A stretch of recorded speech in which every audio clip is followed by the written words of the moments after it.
Good morning, everybody. It's Greg Drolet with today's message from the road, and I just want to tell you it is another gorgeous, beautiful day. And you know why? Because I just decided that it was going to be a gorgeous, beautiful day, no matter what the weather's like, no matter what the circumstances are. And as I was riding down the road today, the word that popped into my brain that I wanted to chat with you about is a four-letter word. No, it's not one of those four-letter words.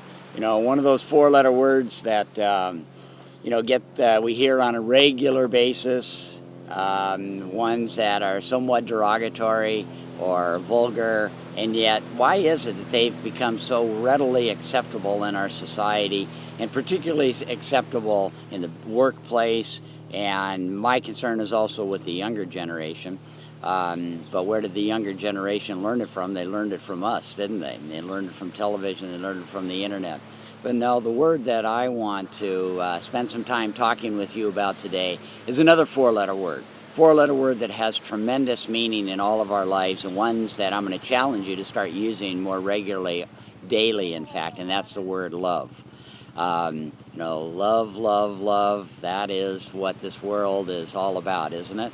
And I want to, just why is it that that word is so not used as much, and why haven't we created the habit of using it even, with people that we see on the street?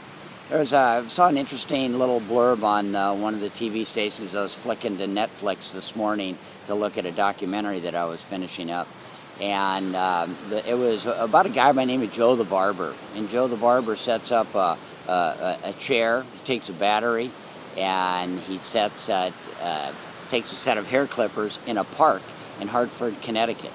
And what he does there is, Joe the Barber, every week, he's in his 80s, he was a retired real estate agent, and he cuts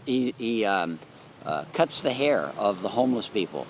And he's been doing it for years. Not only does he cut their hair, but he gives them a little massage, he puts some expensive cologne on their face, and ends up by giving them a hug and just telling them, I love you. And you know what? More and more, in fact, all of his clientele, if you will, but as he calls them, family, they all end up by giving him a big hug and saying, I love you, Joe. And he says, you know what? I love you more. And what greater gift could we give to anybody than to say I love you to them somewhere throughout the day? Make sure that you're definitely saying it to the people that you're in closest proximity with, your kids, your spouse, But why not find somebody on the street and let them know that you love them? Why not? It's more difficult to do in this crazy business world that we have, but when I tell the way I do it, and when I'm in the work environment, I make a cup of coffee and I'll say, this is the best coffee in the world. And they'll say, well, why is that? And I say, because it's made with love. And so until next time, this is Greg Drolet saying, I love you, and I know that you love everybody else. So go out, tell somebody today that you love them. It's my challenge to you. Peace.